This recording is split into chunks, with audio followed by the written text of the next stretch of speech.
कि उनकी कृपा, लेकिन मानिए भी कि हां उन्होंने ही करवाया है। ओ पालन हारे निर्गुण और न्यारे, तुमरे बिन हमरा कौन नहीं। क्योंकि आपकी ही कृपा से विचार आते हैं, आपकी कृपा से ही कर्म होता है, आपकी कृपा से ही मैं देख पाता हूं, आपकी कृपा से ही मैं बोल पाता हूं, आपकी कृपा से ही मैं ये क्रिया कर पा रहा हूं। आप ही करते हैं हमरी उलझन। अच्छा, कभी कभी ठाकुर जी पता क्या करते हैं, अच्छा सब तैने किया, चल ठीक है अब करके दिखा। फिर वही पूरी दुनिया को मोटिवेट करने वाला जब खुद उलझ जाता है, तब ठाकुर जी से कहता है हमरी उलझन सुलझाओ मोहन। ठाकुर जी क्यों, पूरी दुनिया को तो बड़ा मोटिवेट किया था तेने, खुद सुलझ जा। रावण, सोने की नगरी उसके पास, देवी देवता उसके यहां पर ऐसे चाकरी करते थे जैसे बड़े बड़े घरों में नौकर लगे रहते हैं, ऐसे बड़े बड़े देवता रावण के यहां चाकरी में रहते थे। लेकिन उसको ले डूबा तो केवल यही कि सब मैंने किया है, नहीं, ये उसके पूर्व काल का या किसी समय का या उसके पूर्वजों का पुण्य था जो उसको भोगना था। और जैसे वो भोग पूर्ण हुआ, रावण जैसी दुर्गति किसी की नहीं हुई, आज तक पुतला जलता है उसका। एक बार मरा नहीं, हर साल मरता है रावण, हर साल उसका वध। और हर साल एक जगह नहीं मरता, पूरी दुनिया में मरता है। ऐसी दुर्गति किसी की नहीं हुई। इसलिए भैया चोरी नहीं करनी है। सूरदास जी का पद है, सब लोग गाना मेरे साथ। देखे तो सब चोर जगत में, देखे तो सब चोर जगत में, देखो तो सब चोर जगत में, देखो तो सब चोर जगत में, देखो तो सब चोर जगत में, देखो तो सब चोर जगत में, देखो तो सब चोर जगत में, देखो तो सब चोर जगत में, देखो तो सब चोर जगत में, देखो तो सब चोर जगत में। राजा रानी शहर के चोर, राजा रानी शहर के चोर, राज्य के चोर हैं राजा रानी, राज्य के चोर हैं राजा रानी, और हाँ शहर चोर व्यापारी, शहर चोर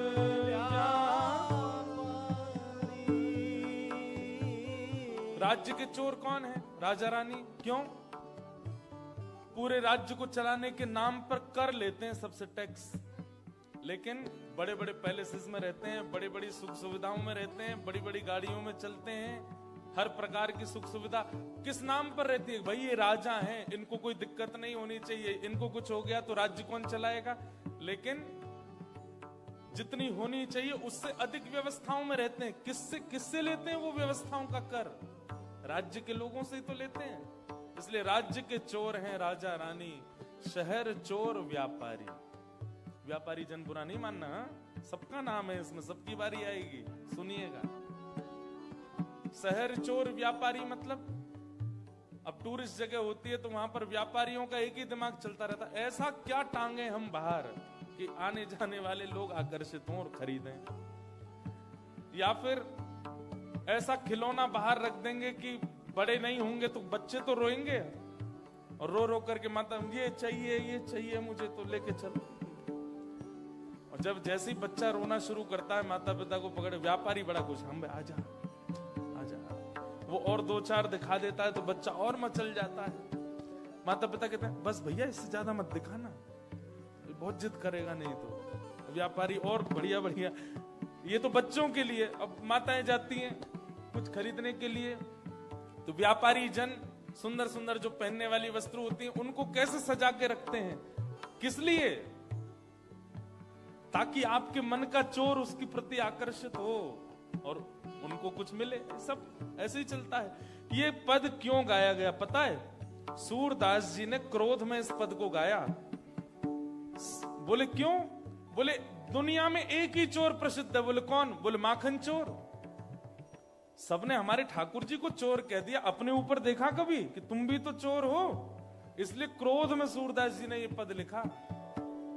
देखो तो सब चोर जगत में, देखो तो सब चोर जगत में, 5 चोर सबके ही अमाही, 5 चोर सबके ही अमाही। बताओ कौन कौन से हैं ये 5 चोर हमारे अंदर?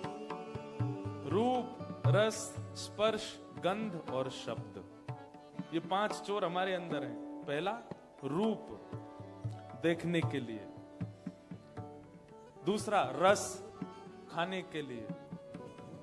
तीसरा स्पर्श, रूप, रस, स्पर्श, गंध, सूंघने के लिए।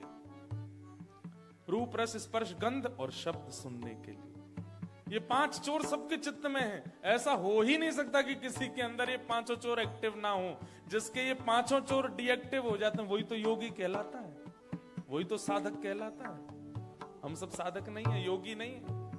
योग के द्वारा, मेडिटेशन के द्वारा लोग करते क्या है? इन 5 चोरों को डीएक्टिव करते हैं। हम सबके एक्टिवेटेड हैं।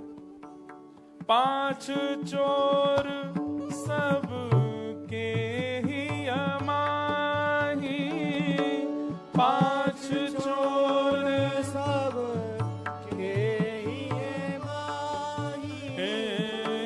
कौन पुरुष कौन नारी, कौन पुरुष कौन नारी, जगत में देखो तो सब चोर जगत में देखो तो सब चोर। और अंत में सूरदास जी कहते हैं जगत में सब चोर हैं, लेकिन चोर घोषित किसको कर दिया? ठाकुर जी। हे सब मिल चोरी करी शाम की, सब मिल चोरी करी शाम की। क्यों? छोटे बच्चे नटखट होते हैं। ये नटखट किसने बनाया बच्चों को? ठाकुर जी ने। ये नटखटपना कहां से चोरी किया? ठाकुर जी से। युवाओं में एक आकर्षण होता है, लोग उनसे खिंचे चले जाते हैं। ये युवाओं का रूप का आकर्षण, पहनावे का आकर्षण, चलने का आकर्षण, ये नट जैसी स्थिति करना, अपने बालों के द्वारा, नेत्रों के द्वारा, हंसी के द्वारा, चाल ढाल के द्वारा दूसरों को आकर्षित कर लेना किसने सिखाया? ये नटवर वपु श्री कृष्ण ने। थोड़े बड़े हो जाओ तो विवाह हो गया। विवाह के बाद पत्नी के साथ कैसा रहना चाहिए, एक श्रेष्ठ पति का लक्षण क्या होता है, ये किसने सिखाया? श्री कृष्ण ने। एक प्रेमी को अपनी प्रियतमा के साथ कैसे निर्वहन करना चाहिए, ये किसने सिखाया? श्री कृष्ण ने।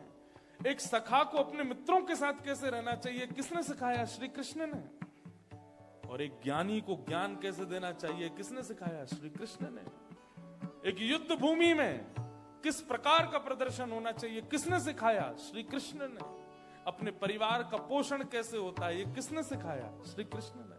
सूरदास जी कहते हैं सब मिल चोरी करी शाम की, सब मिल चोरी करी श्याम की। हो जो जैसे बन आई, जो जिससे जैसा बना।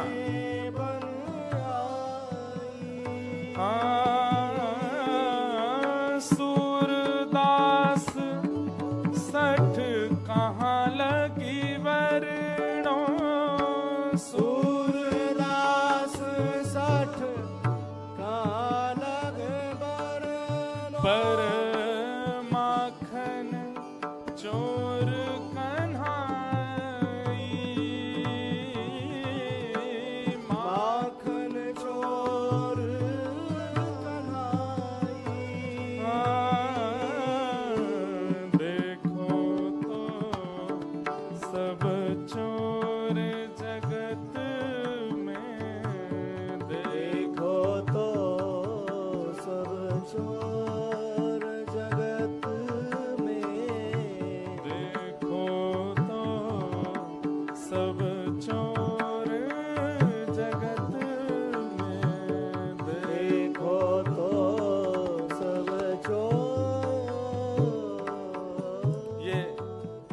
जी ने क्रोध में लिखा।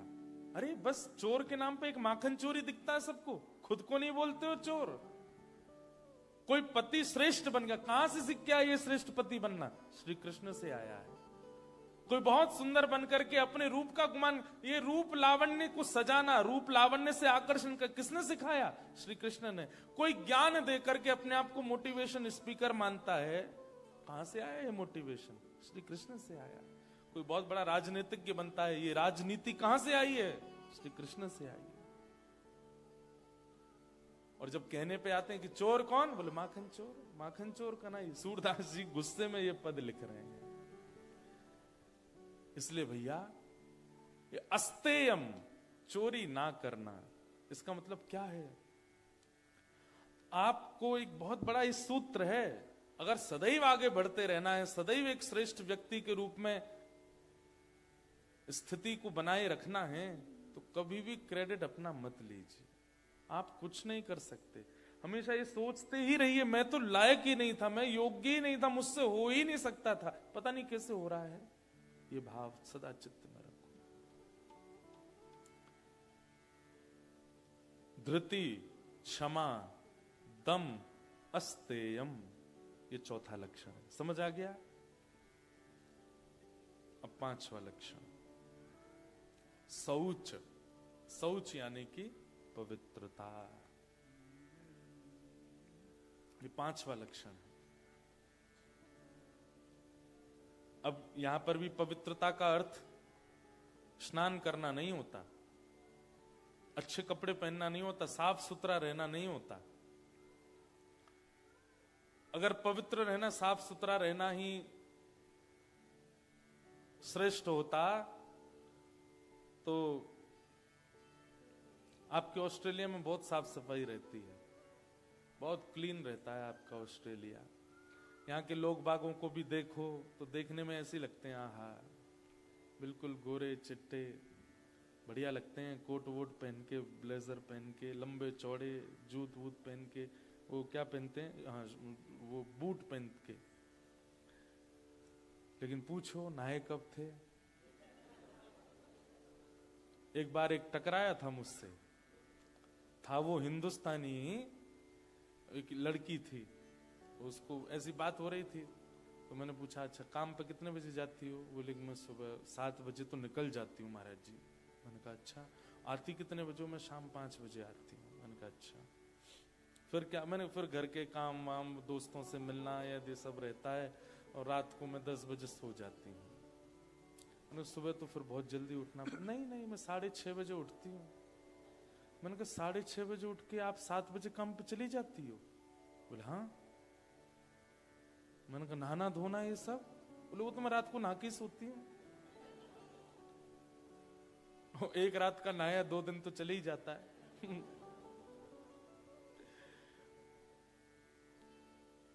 ऐसी तो यहां स्वच्छता है। तो नहाना धोना, स्वच्छ रहना, इसको पवित्रता नहीं कहते, विचारों की पवित्रता। आपकी जो थिंकिंग है वो अगर पॉजिटिव है, आपकी विचारधाराएं जो है वो अगर पॉजिटिव है, तो आप पवित्र हो। कई लोग होते हैं उनके पास में हर बार एक रीजन है। कभी कहीं जा रहे थे, कोई काम नहीं बना, तो वो अपनी बात नहीं लेते कि मेरे से नहीं बन पाया। वो ऐसा विचार करते हैं उसने मेरे ऊपर कुछ करा दिया है, वो मुझे देख रहा था, उसकी मुझे नजर लग गई है, वो चाहता ही नहीं था कि हो, अब वो बहुत खुश हो रहा होगा मेरा काम नहीं बना है। ये है विचारों की अपवित्रता। आप स्वयं पर देखिए ना कि मैंने कमी कहां छोड़ी है। हर व्यक्ति का यह लक्षण हो चुका है कि वो परास्त होने पर, हार जाने पर ब्लेम ढूंढता है, किस पर डालूं, किसने किया मेरे साथ ऐसा, किसकी वजह से हुआ मैं ऐसा। एक बालक था, वो अभी मुझे मिला कुछ दिन पहले। वो पहले यूएस रहा 10 साल, अभी वापस भारत शिफ्ट हो गया। तो मैंने उसको पूछा, मैंने कहा अब कहाँ तुम वापस यूएस कब? बोला अब नहीं जाना महाराज जी, अब तो मैं यहीं आ गया। मैंने क्यों, क्या हो गया? महाराज जी अब मैं क्या बताऊं, पूरी बात तो बहुत लंबी कहानी हो जाएगी, लेकिन माता पिता ने सपोर्ट नहीं किया। मैं उसी से ही समझ गया था। मैंने कि दूसरे पे ब्लेम डाल रहे हैं, तो इसका मतलब जब खुद की कमी सहन नहीं होती ना खुद से, तब दूसरे पर हम डालते हैं, और इसी को विचारों की अपवित्रता कहते हैं। कई बार आपके प्रारब्ध में, आपके संयोग में नहीं है तो ठीक है, उसको स्वीकार उस भाव से कीजिए, दूसरों पर मत डालिए कि ये उसकी वजह से हुआ या ऐसे हुआ। ये नेगेटिविटी जो है ना, इसी को अपवित्रता कहते हैं। और हर स्थिति में जो पॉजिटिव रहता है, पॉजिटिव व्यक्ति का लक्षण बताएं क्या है? वो कुछ भी कर ले, कुछ भी उसके साथ में हो जाए, वो एक ही बात मन में सोचता है, चाहे जो हो जाए, वो यही सोचता है कि ये अंत नहीं है, इससे अच्छा मिल जाएगा। मैं कोई नष्ट नहीं हो गया हूं, मेरे को ये चाहिए था नहीं मिला, मुझे ऐसा करना था, this is not the end of the world. ये मेरी दुनिया कोई खत्म थोड़ी हो गई है यहां पे। ठीक है, कुछ और बेटर होगा, करेंगे। ऐसा सोच करके जो आगे बढ़, मुझे लगता है उससे पवित्र इंसान नहीं कोई, जो कभी नकारात्मक विचार ना लाता हो अपने चित्त में, अपनी बुद्धि में, अपने विचारों में, बस उठ के चल पड़ता है। और इसके लिए आपको एक चीज तो करनी पड़ेगी कि हर बार जीतने की भावना से ही मत जाया कीजिए। भगवान ने गीता में अर्जुन से एक ही बात कही, अर्जुन तू युद्ध कर, पूरी मेहनत से कर, जोर लगा के कर, पर जीतेगा ये सोच करके मत कर। तू परिश्रम कर और जो प्राप्त हो उसके लिए तैयार रहे। जीत मिले तो अच्छा, और हार मिले तो तेरे को कम से कम ये तो नहीं होगा कि मैंने परिश्रम नहीं किया था। तू परिश्रम कर। भगवान ने एक बार भी ये नहीं कहा कि तू जीत के लिए लड़, युद्ध के लिए लड़, कर्म के लिए कर्म करो, निभाने के लिए जियो। हमारी इच्छाएं क्या हो जाती हैं, हर जगह विजय विजय विजय, जीत जीत जीत, और पहले ही इतना सब कुछ विचार कर चुके होते हैं कि फिर जब वो नहीं मिलता तो फिर कोसने के लिए दूसरों को ढूंढते हैं। ये नकारात्मक विचार जो हैं, ये प्रिय नहीं है ठाकुर जी को, पहली बात। दूसरी बात, बहुत ज्यादा इनसिक्योर फील करना हर जगह पर, हर बातों में, हर व्यक्ति के साथ, हर किसी के अवगुण देख लेना पहले ही, ये तो ऐसा है, ये तो वैसा है, इसने तो ये इसके आव भाव से मुझे ऐसा लगता है, इसके ठीक है। कई लोगों, जैसे हम बहुत कथा करते हैं, इतने लोगों से मिलते हैं कि मेरे को एक ठाकुर जी की कृपा से एक गुण है कि मैं पहली दृष्टि में व्यक्ति को पहचान जाता हूं कि ये कैसा है। और उसका एक बात पहले ऐसा होता था कि जैसे पहचान में आया और वो व्यक्ति नेगेटिव लगा तो मैं उससे दूर हो जाता था, लेकिन अभी कथा करते करते ठाकुर जी कृपा से ये ठाकुर जी ने ही गुण तैयार करवाया कि भाई काला और नीला ये दो रंग होते हैं, दोनों अपनी अपनी जगह अच्छे लगते हैं। कई बार काले नीले को मिला दो तो अच्छे नहीं लगते, इसका मतलब वो रंग बुरे नहीं है, अपने अपने स्थान पर अच्छे। सामने वाला व्यक्ति नेगेटिव मुझे लगा है, लेकिन वो अपनी किसी स्थिति में नेगेटिव नहीं होगा, इसलिए उसके प्रति गलत भावना ना रखूं मैं। ये विचारधारा, इसको पवित्र कहते हैं। किसी की बुरी स्थिति देख करके या बुरा व्यवहार देख करके या बुरी विचारधारा देख करके आप उसको जज मत कीजिए, आप उसके प्रति पॉजिटिव ही रखो अपनी विचारधाराओं को। इसको कहते हैं पवित्रता। विचारों की पवित्रता, मानसिक पवित्रता, भावनाओं की पवित्रता, ये बहुत जरूरी है। मैं अभी कहां, सिडनी में शायद कहीं बता रहा था कि हम लोगों की दृष्टि कैसी है पता है? आप सबके पास एक क्वालिटी है, सबके पास। कोई भी यहां बैठा ऐसा नहीं कह सकता कि मुझ में ये क्वालिटी नहीं है। वो क्वालिटी क्या है? दूसरे में अवगुण देखने की, सबके पास है। कई लोग ऐसे होते हैं, वो पहले मैं तो बहुत सीधा हूं महाराज जी, मुझे तो दिखता ही नहीं सामने वाला, खेल जाता है मेरे साथ छल कर जाता, मुझे तो पता ही नहीं चलता। ऐसा नहीं हो सकता। भगवान ने हमको ये गुण देके भेजा है कि हमको दोष बहुत जल्दी दिख जाता है, और ये केवल सत्संग में सामर्थ्य है। सत्संग के अंदर ये एबिलिटी है कि आप सत्संग करते हैं, आप नित्य किसी का श्रवण करते हैं, नित्य किसी वैदिक परंपरा, वैदिक भावनाओं को श्रवण करते हैं, तो श्रवण करते करते ये क्वालिटी आपकी जनरेट होती है कि आप अवगुण देखना बंद करो। गुण फिर भी नहीं देखते, लेकिन अवगुण देखना बंद कर देते हो। अवगुण नहीं देखते, और यही पवित्रता है, यही विचारधारा है। हमने 3 बार स्नान तो कर लिया, परफ्यूम तो लगाया, अच्छे अच्छे कपड़े तो पहन लिए, लेकिन विचारों को शुद्ध नहीं रखा। कर्माबाई थी ना, नाम सुना कर्माबाई का? कौन थी कर्माबाई? जिनके लिए ठाकुर जी खिचड़ी खाने जाते थे। वो कर्माबाई को पिताजी बोल के गए कि बेटा मैं जा रहा हूं तीर्थ यात्रा पे, तू ठाकुर जी की सेवा करना। और कैसे सेवा करना? बोले इनको पवा के ही पाना। कर्माबाई ने उस बात को इतने अधिकार से ले लिया अपने मन में। अब तो सुबह उठते ही कर्माबाई, छोटी सी लाली, सुबह उठते ही बिना नहाए धोए खिचड़ी बनाती, बिना शुद्ध अवस्था में खिचड़ी तैयार करके ठाकुर जी के आगे परोस देती। ठाकुर जी पाओ, आंख मीटती रहती, पाओ।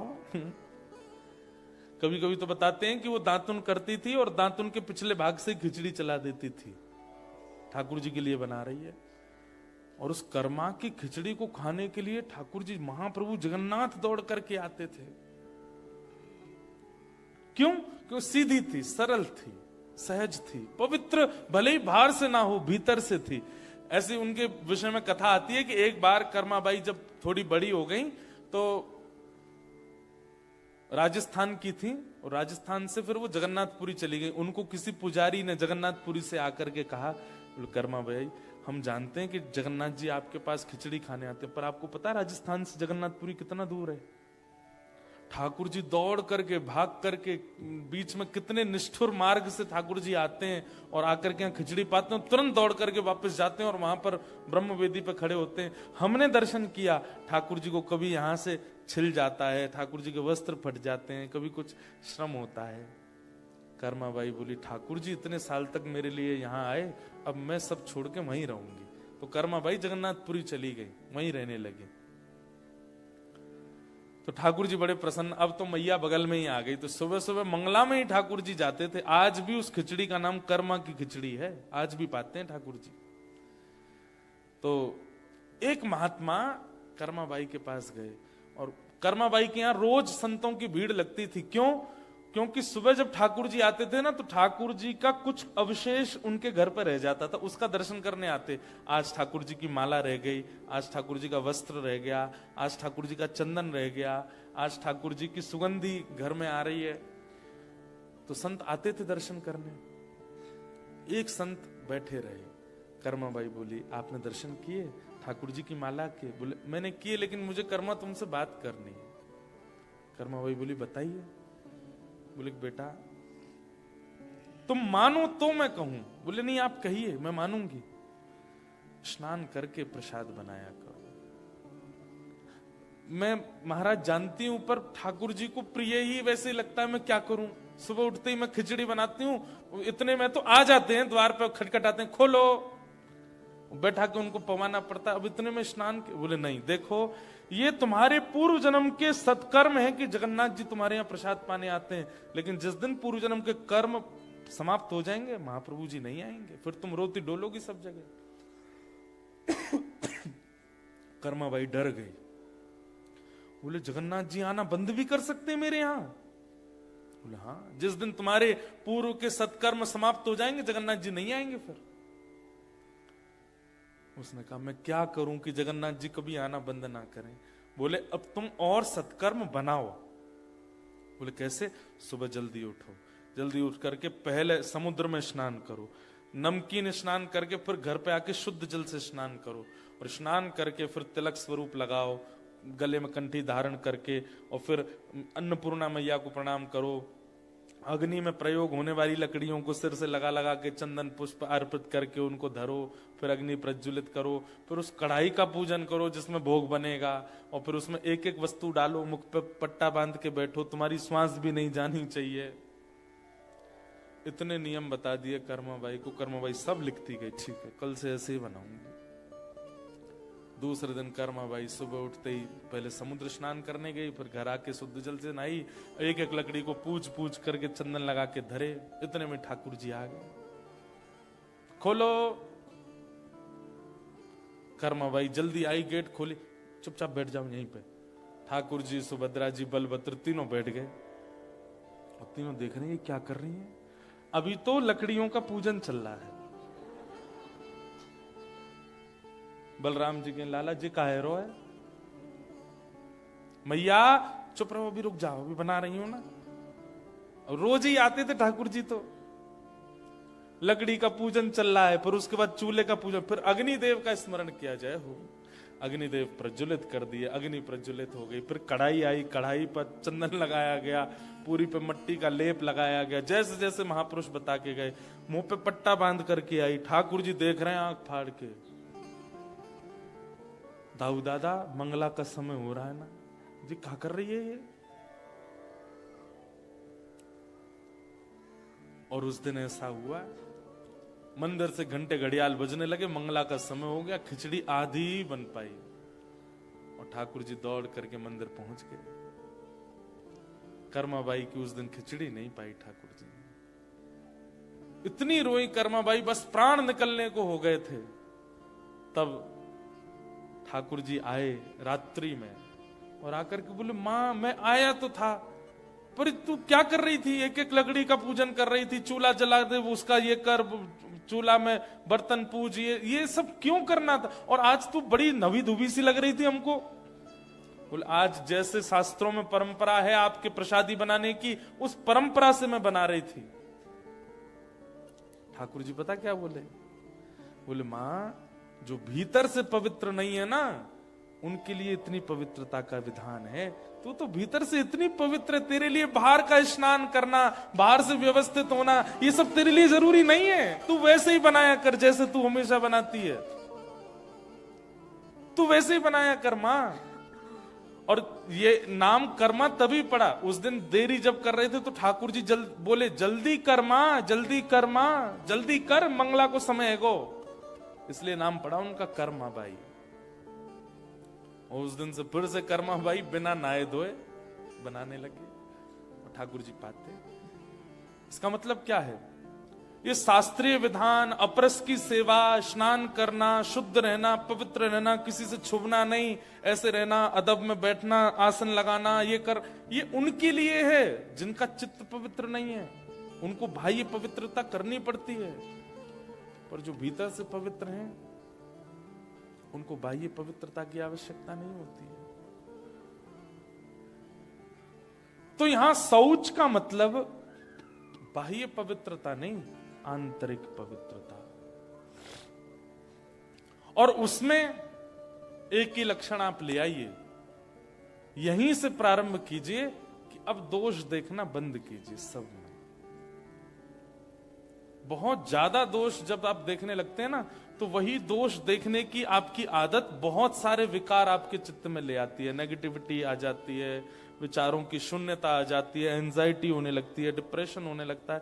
एंजाइटी डिप्रेशन नाम नहीं सुने थे हमारे पूर्वजों ने, और आज कैंसर नहीं होता है, आज जुकाम नहीं हो रहा है, आज टाइफाइड नहीं हो रहा है, आज यही हो रहा है। और ये क्यों हो रहा है? क्योंकि मन पवित्र नहीं है, मन शुद्ध नहीं है। वो मन कैसे पवित्र होगा? सूरदास जी का एक और पद गाओ। मन रे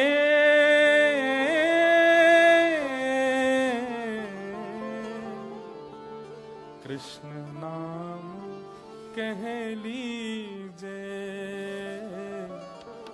राम नाम कह लीजे। मन रे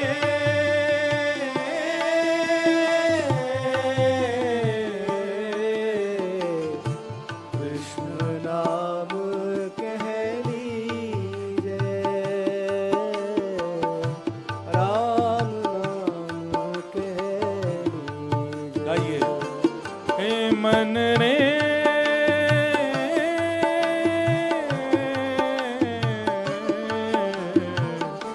कृष्ण नाम कह लीजे, राम नाम कह लीजे। ओ मन रे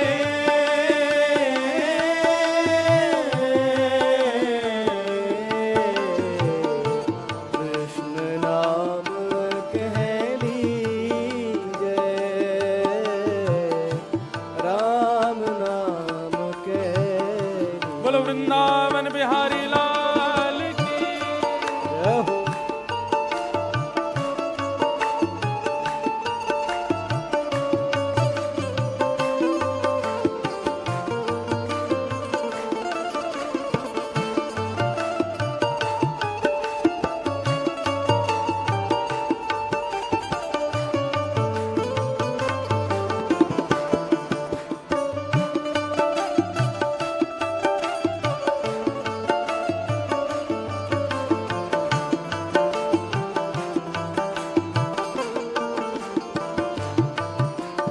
पढ़िए सुनिए भगति भागवत, और कहाँ कछु कीजे।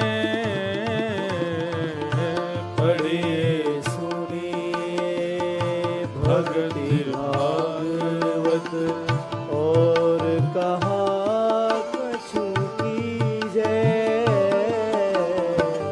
पढ़िए सुनिए भगति भागवत, और कहाँ कछु कीजे। पढ़िए सुनिए भगति भागवत, कहाँ कछु कीजे। सूरदास प्रभु शरण ताकिए, सूरदास प्रभु शरण ताकिए। सूरदास प्रभु शरण ताकिए, सूरदास प्रभु शरण ताकिए। बिरथा काहे जीजे, बिरथा काहे जीजे। मन रे